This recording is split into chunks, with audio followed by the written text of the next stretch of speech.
오늘 본문의 말씀으로 거룩은 장소가 아니라 관계입니다 라는 제목으로 하나님의 말씀을 함께 받을 수 있기를 원합니다. 어느 선교사님에게 들은 이야기입니다. 회교 국가에서 선교를 하는 선교사님이셨는데 하루는 시내에 나갔다가 교통사고를 목격했다고 합니다. 지나가던 자전거를 이 차가 치었는데 운전사가 사고를 당한 사람을 살펴보기 위해서 차에서 뛰어내려와서 이 넘어진 사람을 살펴봤다 그래요. 괜찮으십니까? 하고 물었는데 이 자전거 타다가 사고를 당한 피해자가 의식이 없더라는 거예요.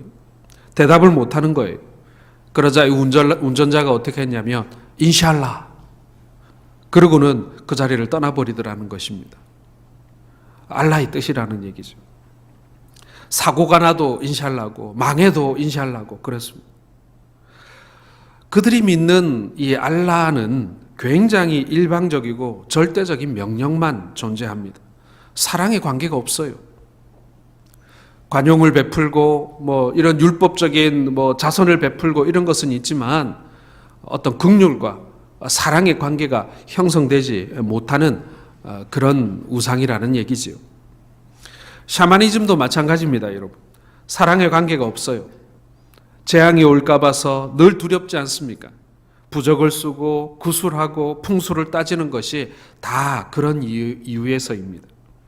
사업을 시작할 때 돼지머리를 놓고 고사를 지내는데 아무도 거기다 대놓고 우리 사업이 잘 되겠습니까? 잘 안 되겠습니까? 묻는 사람이 없습니다. 왜냐하면 그 돼지머리가 자기에게 뭐라고 얘기 못한다는 것을 뻔히 알고 있기 때문에 그런 것입니다. 기대조차도 하지 않아요.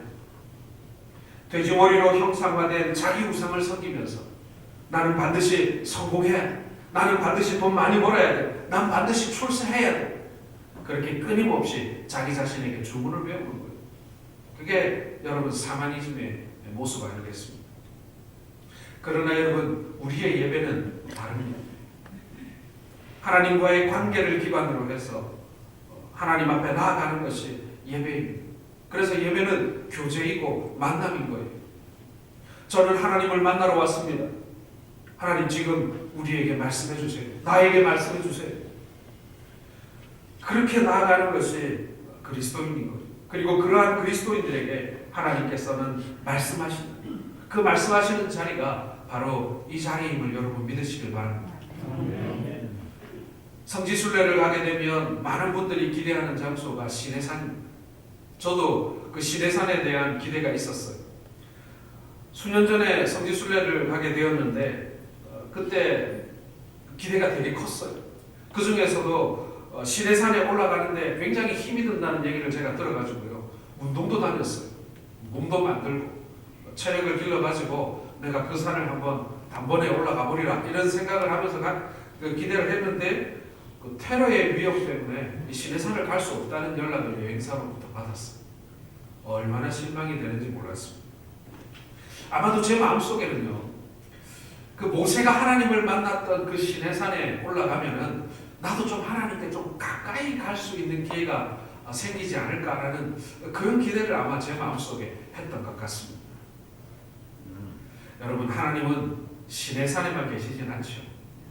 오히려 시내산에 오르지 않았지만 시내산 근처에도 못 가봤지만 더 많은 사람들이 하나님을 만났다라는 사실을 우리는 모두 알고 있습니다. 무슨 말이겠습니까? 우리는 거룩한 장소가 따로 있다라고 은연중에 생각하고 있습니다만 실은 거룩은 장소가 아니라 관계라는 사실을 우리에게 알려주고 있는 것입니다. 사실 구약 성경을 살펴보면요. 의미 있는 장소가 굉장히 많이 나옵니다. 시내산뿐이겠습니까? 엘림이라는 연못도 있었죠. 그 다음에 이스라엘 백성들이 이 요단을 건너는 장면도 나오죠. 그들이 하나님께 제사했던 베델이라는 것도 나오죠. 하여튼 수많은 장소가 성경에 등장하고 그리고 그 장소들은 어떻게 보면 영적인 의미나 역사성에 있어서 정말 어느 장소와 비교도 할 수 없을 만큼 거룩한 장소처럼 보입니다. 그러나 여러분 성경을 가만히 들여다보면 이스라엘이 어떠한 장소에 이르렀기 때문에 그들이 거룩해진 것이 아니라 그 당시에 그들이 하나님과 어떠한 관계를 맺고 있었느냐가 바로 그것을 거룩하게도 만들어주기도 하고 또 한편으로는 그것을 반역의 장소로 만들어버리기도 한다라는 것입니다. 시내산이기 때문에 모세가 하나님을 만난 것이 아니라 그곳에서 하나님과의 관계를 맺었기 때문에 그곳이 거룩한 장소가 되었다라는 것입니다. 버스 안이든지 들판이든지 하나님과 관계만 되면 그곳에 거룩이 나타나게 되어 있습니다. 여러분, 거룩이 무엇이겠습니까? 무엇이 하나님과의 관계이겠습니까? 오늘 우리의 본문의 말씀을 통해서 이 시간 거룩이 무엇인지 우리가 다시 한번 살펴보고 은혜를 누리는 그러한 시간이 될 수 있기를 주의 이름으로 축원합니다. 오늘 본문이 우리에게 가르쳐주고 있는 하나님 앞에서의 거룩이라는 것은 첫 번째로 하나님과의 만남을 뜻하는 것입니다. 자, 2절 말씀을 여러분 한번 같이 읽어보겠습니다.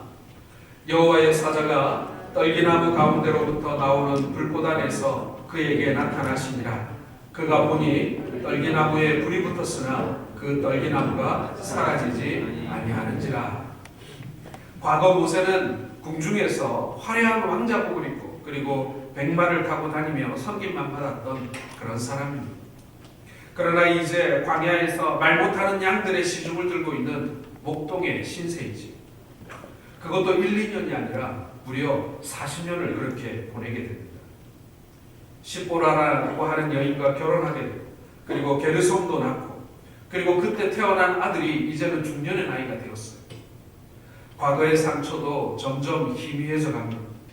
성경은 모세가 장인 이드로의 양떼를 치고 있었다라고 말합니다. 아무리 열심히 쳐봤자 자기만 잘되게 하는 일이죠. 그에게는 별로 소망이 없었습니다. 그는 과거 이스라엘을 구원하고자 하는 큰 꿈에 불탔습니다만 그러나 이제는 꿈의 불꽃도 다 사그러들었습니다. 그의 마음속에는 절망의 채밖에 남지 않았어요. 모세는 양떼를 인도하여 호렙산에 어느 날 이르게 됩니다. 이 호렙산은 시내산이라고도 부르는 산입니다. 성경은 그 산이 하나님의 산이다라고 말씀하고 있습니다. 하나님이 임재하시는 장소라는 뜻이죠. 모세는 이곳이 하나님의 산인 줄도 모르고 평상시와 같이 양을 몰고 그곳에 이르렀던 것입니다. 그러나 모세가 하나님의 산에 간 것이 그의 삶에 있어 정말 놀라운 전환점이 되게 됩니다. 모세가 보니 이 떨기나무에 불이 붙은 것. 여러분, 떨기나무를 어떻게 상상하시면 좋으냐면 요즘에 한창 꽃을 피우고 있는 개나리나 진달래 같은 관목이라고 생각하시면 돼요. 크기도 비슷하고 생긴 것도 비슷합니다. 가시가 있어서 가시 떨기나무라고도 부르기도 합니다. 떨기나무에 불이 붙으면 바로 몇 분이면 다 타버려요. 재로 변하고 맙니다. 그러나 그 떨기나무는 다 타서 사라지지 않고 도리어 나무가 심지가 되어서 계속 불타오르는 거예요. 모세가 너무 신기했습니다. 흔히 들판에 불이 붙으면 이 가시 떨기나무는 금방 그 불이 이렇게 살아버려서 이 재로 변하는 그런 아주 연약한 나무인데 이상하게 그 떨기나무에 불이 붙었으나 다 타버리지 않는 거예요. 소망의 불이 꺼진 모세의 가슴에 호기심의 불이 붙은 것입니다. 다가갔어요. 그것을 보기 위해서 말입니다. 자, 4절 말씀 한번 다시 같이 읽어보겠습니다.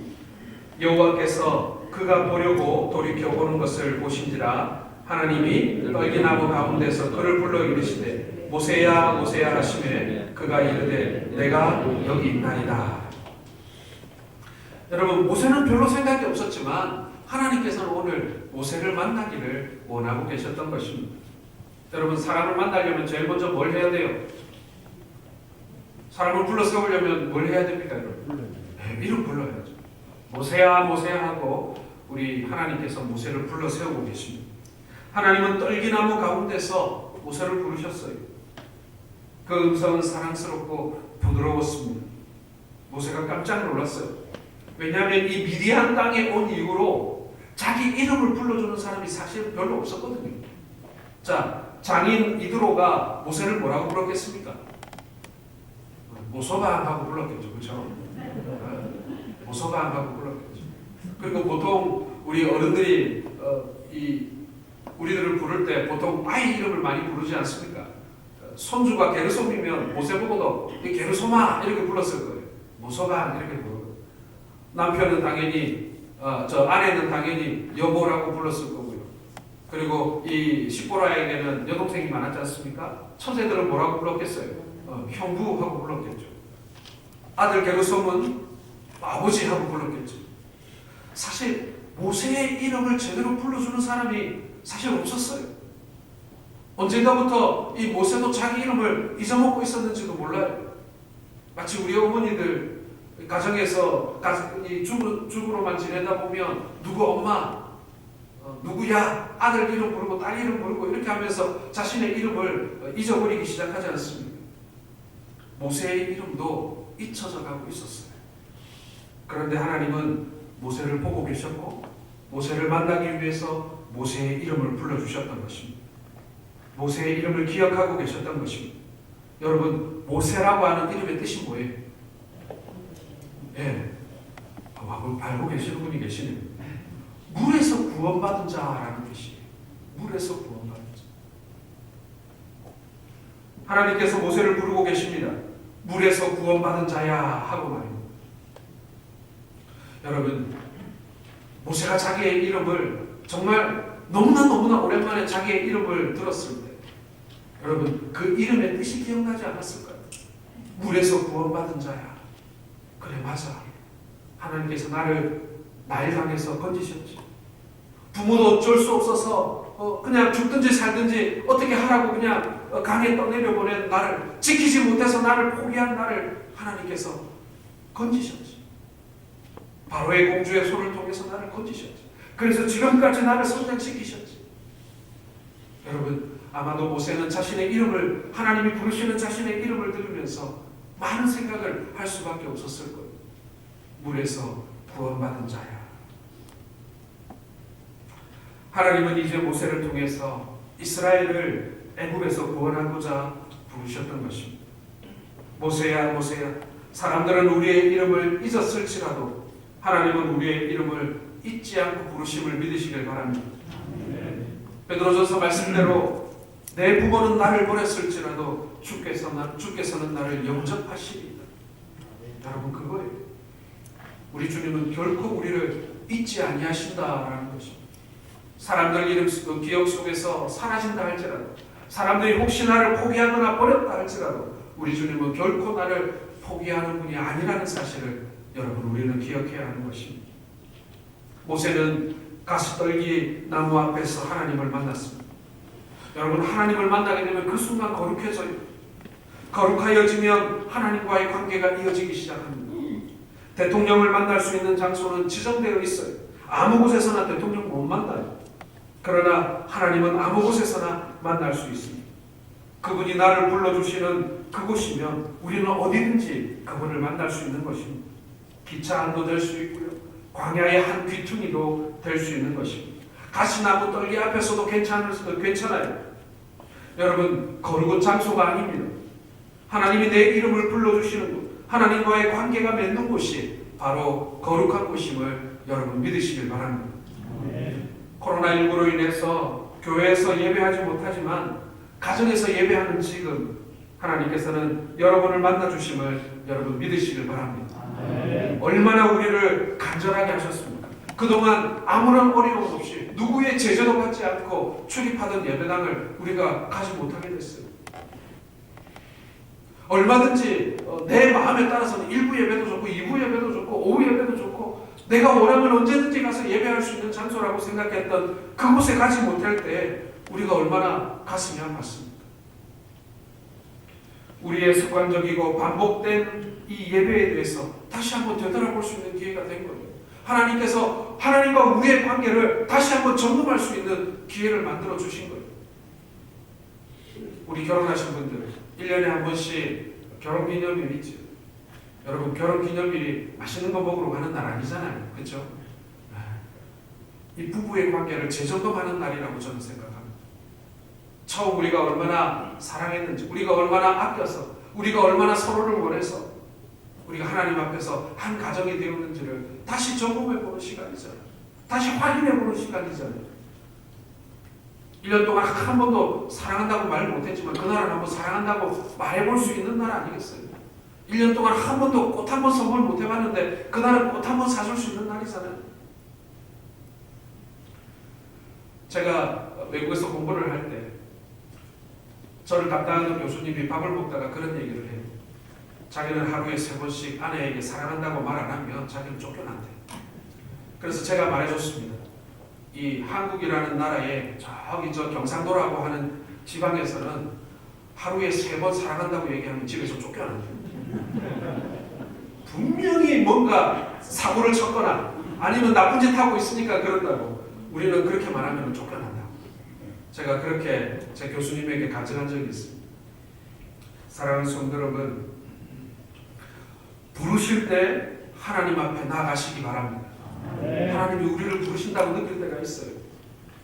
여러분 분명히 있습니다. 그때 하나님 앞에 담대히 나아가실 수 있기를 바랍니다. 하나님을 만나기를 사모하시기를 축원합니다. 하나님과의 관계에 대한 욕심이 있어야 돼요. 하나님과의 관계에 대한 갈급함이 있어야 돼요. 그래서 예배당에 들어왔다 나갔다가 중요한 것이 아니라 내가 지금 하나님과 어떠한 관계를 맺고 있는가를 여러분 우리는 점검해 봐야 하는 거예요. 아, 저분 유명하죠. 아주 유명한 슈퍼스타인데 나는 그분을 너무 잘 알아요. 아마도 그분은 나를 모를걸요. 여러분 우리가 보통 운동선수들 보면서 그런 얘기 많이 하잖아요. 그렇지 않습니까? 근데 그렇게 하나님과의 우리와의 관계가 그러면 안 되는 거예요. 나는 이승엽 선수를 알아요. 그런데 이승엽 선수는 나를 몰라요. 그건 관계가 아니에요. 여러분. 우리와 하나님과의 관계가 그런 관계여서는 안 된다라는 것입니다. 장소가 아닙니다. 그리고 어떤 이 많은 사람들이 모여있기 때문에 내가 하나님과 자연스러운 관계를 만들었다라고 생각하지 마세요. 하나님과의 관계는 1대1의 관계입니다. 그리고 그분과 우리는 끊임없이 소통해야 돼요. 그분의 말씀을 듣고 그분께 간구하며 기도할 수 있어야 돼요. 그분의 음성을 들을 수 있어야 됩니다. 그분의 메시지를 들을 수 있어야 됩니다. 하나님 앞에 거룩이라는 것, 그것은요 하나님과의 만남이라는 사실. 여러분 이것을 기억하시기를 바랍니다. 두 번째로 여러분 하나님 앞에 거룩은요 버릴 줄 아는 것입니다. 자, 우리 5절 말씀을 함께 읽겠습니다. 하나님이 이르시되 이리로 가까이 오지 말라. 내가 선 곳은 거룩한 땅이니 내 발에서 신을 벗으라. 여러분 여기서 신을 벗으라는 말은요 여러 가지 의미를 가지고 있습니다. 신을 신다라는 것은 어떤 의미입니까? 신을 신었다는 것은요 갈 데가 있다는 뜻이에요. 갈 데가 있다. 그러나 여러분 집안에 들어갈 때는 신을 벗고 들어가지 않습니까? 그건 뭐예요? 여러분? 내가 다른 데 갈 곳 없다는 뜻이에요. 신을 벗었다는 얘기는 이제 도착했다. 내가 이제 더 이상 갈 곳이 없다. 나는 이제 여기 머물러야 한다. 여러분 그런 뜻을 가지고 있는 것입니다. 유대인들이 사용하는 언어 가운데 이런 게 있어요. 아, 나 요즘 사업하는 게 너무 힘들어 죽겠어. 이렇게 말하면 이 상대방 친구가 이렇게 습관적으로 얘기하는 것입니다. 신발 벗고 하나님께 맡겨. 이게 거의 관용어처럼 사용되고 있습니다. 힘들어 죽겠어. 신발 벗고 하나님께 맡겨. 여러분 우리 교우들 사이에도 이런 말 한번 써보면 괜찮을 것 같아요. 뭘 그래 고민하고 그래. 신발 벗고 하나님께 맡겨. 여러분 신을 벗는다라는 것은요 우리가 회사에 취직할 때 이력서 쓰지 않습니까? 이 이력서의 사전적 의미가 무엇이냐면 지금까지 거쳐온 학업 또는 직업 등의 내력을 쓴 문서라는 뜻이에요. 그런데 여기서 이력서에서 이자, 한자로 이 이자는요 신발 이자입니다. 신발 이자. 한자의 뜻을 그대로 풀자면 신발의 내역이라는 뜻이에요. 내 신발이 거쳐온 내력이 바로 이력서라는 것입니다. 신발을 벗는다는 의미는요 자기 생각과 자기 의지와 자기 경력을 버림을 뜻하는 것입니다. 모세는 80세에 신발을 벗었어요. 지금까지는 자기가 민족혁명을 일으킬 수 있다라고 한동안 믿은 적도 있었습니다. 그러다가 실패하고 광야로 도망가 살고 있지 않습니까? 그 광야에서 자기 의지대로 살았어요. 그런데 하나님이 말씀하십니다. 이제는 너의 생각대로, 너의 의지대로, 그리고 너의 인생의 어떤 경륜을 따라 살지 마라. 이제 내가 이끄는 대로 살아야 한다. 내가 시키는 대로 살아야 한다. 내가 말하는 대로 살아야 한다. 오늘 하나님께서는 이 모세의 신발을 벗기심으로 바로 그러한 인생의 여정을 시작하게 하신 것입니다. 사랑하는 성도 여러분, 우리가 십자가의 길을 많이 얘기하고, 우리가 십자가의 고난을 많이 이야기하고, 예수 그리스도의 제자의 삶을 우리가 많이 얘기하는데, 그것은 다름이 아니라 신발을 벗는, 나의 신발을 벗고 하나님 앞에 맨발로 서는 바로 그 모습을 말하는 것입니다. 내 생각을 포기해라. 신발을 벗으라. 나의 지금까지의 삶을 버리면 거룩한 관계가 생긴다. 여러분, 성경은 우리에게 그렇게 말씀하고 있는 것입니다. 모세는 미디안에서 절망할 수밖에 없었어요. 절망을 지나 체념의 단계에 벌써 넘어선 지 한참 됐어요. 나이가 80세니까. 하나님이 자신의 소원을 몰라준다고 불신하기도 했고요. 하나님을 원망하기도 해봤습니다. 모세가 서 있는 땅은 운명의 땅이며 모세의 젊음을 낭비한 땅입니다. 저주받은 땅이라고 생각했어요. 나그네로 잠시 머무르는 땅이라고 생각했더랬습니다. 그러나 하나님은 그곳을 거룩한 땅이라고 오늘 말씀하고 계시지 않습니다. 그곳을 소망의 땅이라고 하십니다. 사랑하는 성도 여러분, 하나님 안에는 결코 실패가 없고 운명이 없음을 믿으시길 바랍니다. 하나님께서는 택하신 자를 결코 포기하지 아니하시는 분이, 하나님이 임재하고 계시면 어디나 소망의 땅이 되는 것입니다. 야, 여기서 이제 끝났어 라고 생각하지만, 우리는 그렇게 포기할 수 있지만 하나님은 결코 여러분도, 그리고 여러분이 서 계신 그것도 포기하지 않으심을 기억하시길 바랍니다. 많은 사람들이 야, 한국교회 이제 소망의 불꽃이 꺼져간다고 말해요. 저도 사실 그렇게 말할 때가 많이 있었어요. 그런데 어느 날 그런 생각이 드는 거예요.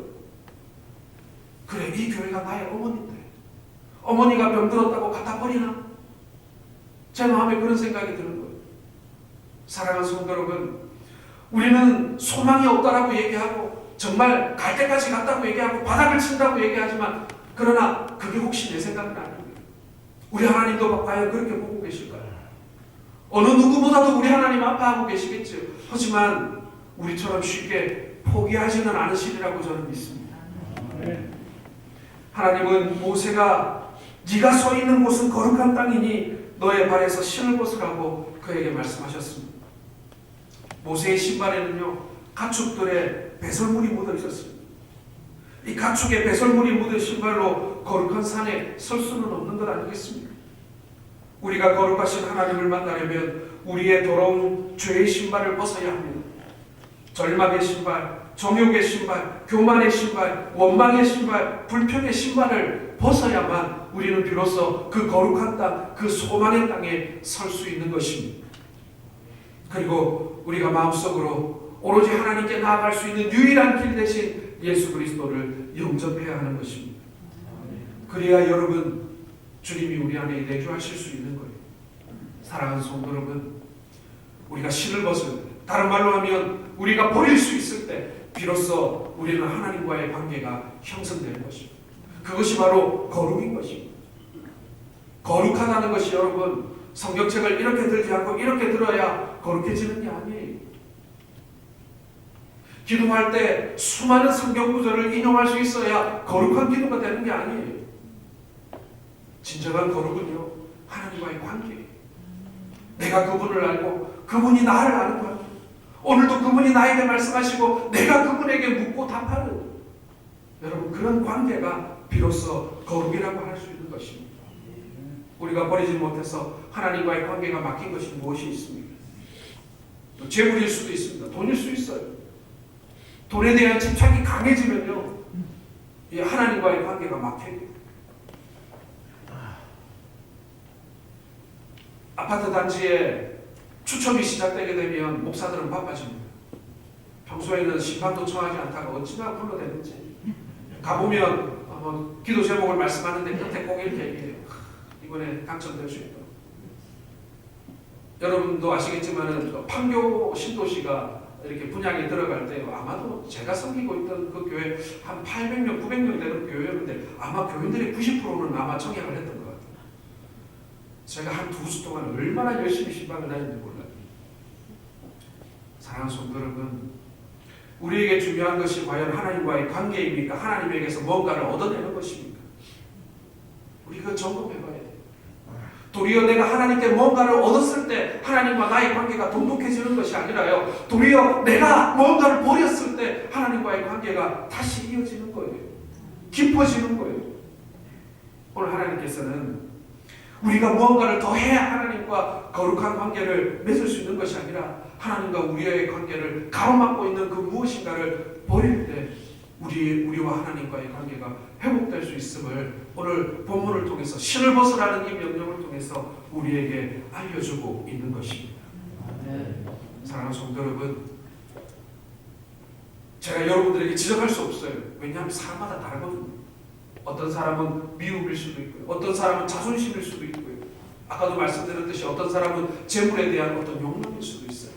그게 하나님과 우리의 관계를 가로막고 있는데 남들은 아무도 몰라도 나는 알아요.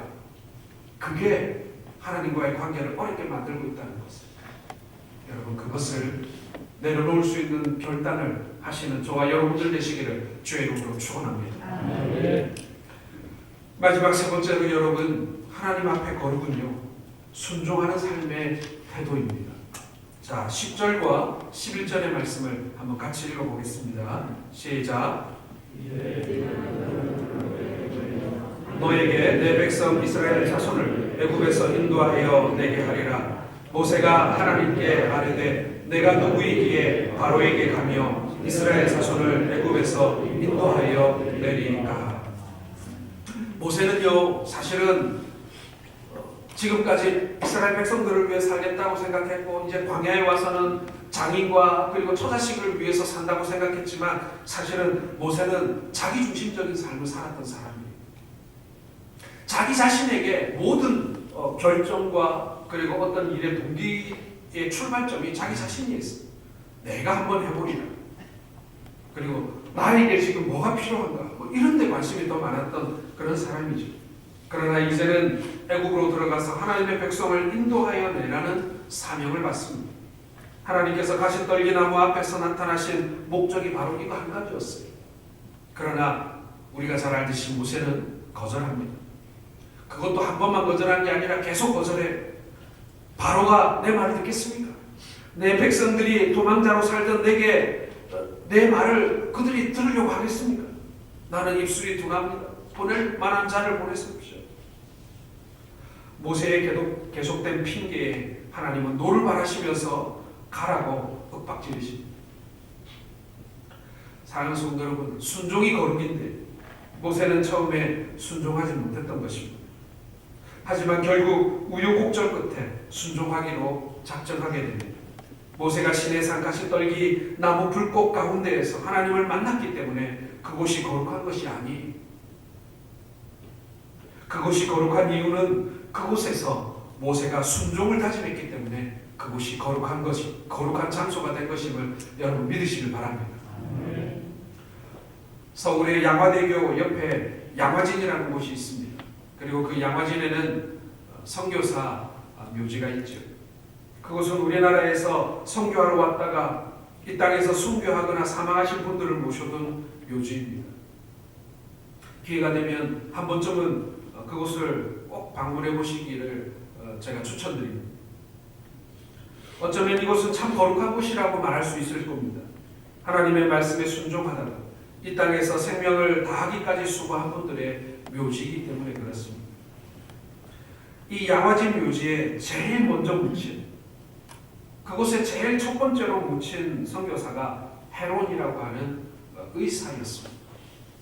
헤론은 미국 테네시 의과대학이 생긴 이래로 가장 우수한 성적을 올린 수재 중의 수재였습니다. 그 대학 교수회에서 그를 교수로 남아달라고 요청을 하기도 했습니다. 그러나 헤론은 그 요청을 거절하고 한국의 의료 선교사로 가기로 결정을 하게 됩니다. 그는 미국인으로서 한국의 선교사로 사상 처음 임명을 받은 1호 선교사였습니다. 그러나 한국까지 이 건너오는 과정이 너무 복잡했어요. 그 당시 조선으로 오는 길이 너무 어려웠기 때문에 우여곡절 끝에 조선에 들어오긴 했으나 아펜젤러나 언더우드, 우리가 잘 아는 이 선교사들, 조선 최초의 선교사라고 말하는 이 언더우드나 아펜젤러보다 2달 늦은 1885년 6월에 조선에 도착하게 됩니다. 135년 전 그 당시에 잘 알려지지 않았던 이 땅을 위해 내한한 선교사들, 그 뛰어난 의사가 조선에 들어왔던 것입니다. 그렇게 내한하에서 우리가 잘 아는 알렌과 함께 제중원에서 일을 시작하게 됩니다. 그리고 알렌 선교사가 선교사직을 물러난 후에 제중원 원장으로 일하면서 밤낮 없이 환자들을 돌보게 되죠. 그렇게 한국에 온 지 5년 뒤 1890년에 지금 우리 한국처럼 조선의 여름에 엄청난 전염병이 휩쓸고 지나가게 됩니다. 수많은 사람이 이 전염병에 목숨을 잃었어요. 선교사들도 예외일 수가 없어서 선교사들도 가족을 데리고 피난을 가게 됩니다. 너무 멀리 못 가니까 이 서울에 거주하던, 한양에 거주하던 선교사들은 이 남한산성에 있는 별장을 빌려서 그곳에 피신을 하게 됩니다.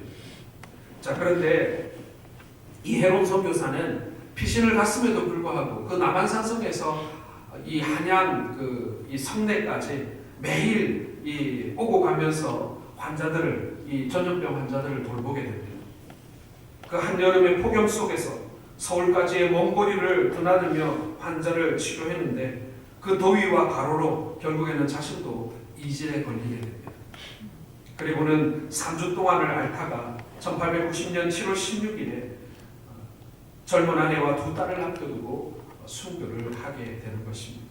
그리고는 최초로 양화진 외국인 묘지에 묻히는 1호 선교사가 된 것이죠. 한국에는 2달 늦어서 아펜젤러나 언더우드보다 늦게 조선에 들어왔어요. 사실 이 아펜젤러하고 언더우드가 같은 배를 타고 조선에 들어왔거든요. 그런데 누가 1호 선교사일까요? 이 통합 측하고 이 감리교가 지금도 싸워요. 같은 배를 타고 들어왔는데 옛날에 여러분 배에서 이 육지로 상륙할 때 이 큰 다리를 놓고 가는 게 아니죠. 이 널판지 같은 좁은 이 통로를 하나 탁 걸쳐놓고 건너가잖아요. 그러니까 둘이 같이 손잡고는 못 내려왔을 거란 말이에요. 누가 먼저 내려왔을까요? 아펜젤러가 먼저 조선 땅을 밟았을까요? 언더우드가 조선 땅을 먼저 밟았을까요? 아직도 싸워요. 자기 선교사가 먼저 밟아. 네. 여러분, 헤론 선교사는요 1호 선교사, 조선에 들어온 1호 선교사가 아니었기 때문에 사람들이 잘 몰라요. 그런데 양화진에 묻힌 1호 선교사였어요. 조선에서 가장 먼저 목숨을 잃었던 그런 선교사라는 사실을 우리가 기억해줘야 하지 않겠습니까? 사랑하는 성도 여러분, 순종이 그리고 헌신이 거룩임을 믿으시길 바랍니다. 요즘에 우리나라가 이 전염병을 잘 관리한다고 해서 세계적으로 아주 칭찬도 많이 듣고 유명해졌어요. 그러나 이때 생각해야 돼요. 옛날에 우리도 전염병으로 수많은 사람들이 죽을 때 누군가 우리를 위해서 우리를 치료하다가 죽었던 사람들이 있었다라는 사실을 기억해야 합니다. 그것도 복음을 들고 이 땅에 와서 복음을 들고 우리의 생명을 구했던 그 사람들, 그 선교사들을 여러분 우리가 기억해야 하지 않겠습니까? 최소한 우리 그리스도인들은 기억해줘야 돼요. 우리는 이러한 선구자들의 순종과 헌신 앞에 고개를 숙여야 합니다. 순종 앞에서 거룩을 맛보게 됩니다. 그래서 거룩은 장소가 아니라 관계라고 우리가 말하는 것입니다. 사랑하는 성도 여러분, 성지순례를 하면서 갈릴리 호수도 가보고 예루살렘도 가보았습니다. 거룩한 장소라고 생각한 그곳은 이제 많은 사람들이 관광을 와서 구경하는 관광지가 되어 있었어요. 관광지가 되어 있었기 때문에 그것이 거룩한 장소가 아니라는 말은 아닙니다. 우리가 생각하는 그런 거룩한 장소가 아니라는 것이죠. 그곳이 시내산이 되었던 갈릴리가 되었던 예루살렘이 되었던 하나님과의 관계를 맺으면 그곳은 거룩한 장소가 되는 것입니다. 지금 하나님을 여러분 만나고 계십니까? 그렇다면 그곳이 거룩한 장소가 될 줄로 믿으시길 바랍니다. 그래서 성지순례는 예루살렘만 가는 게 아니에요. 성지순례 코스 가운데는 종교개혁지도 있지 않습니까? 종교개혁 당시에 칼빈과 저빙글리와 루터가 하나님을 만났던 그 장소가 또 성지순례라고 말하는 거예요. 그렇다면 여러분, 우리 교회도 성지순례지가 될 수 있지 않겠습니까?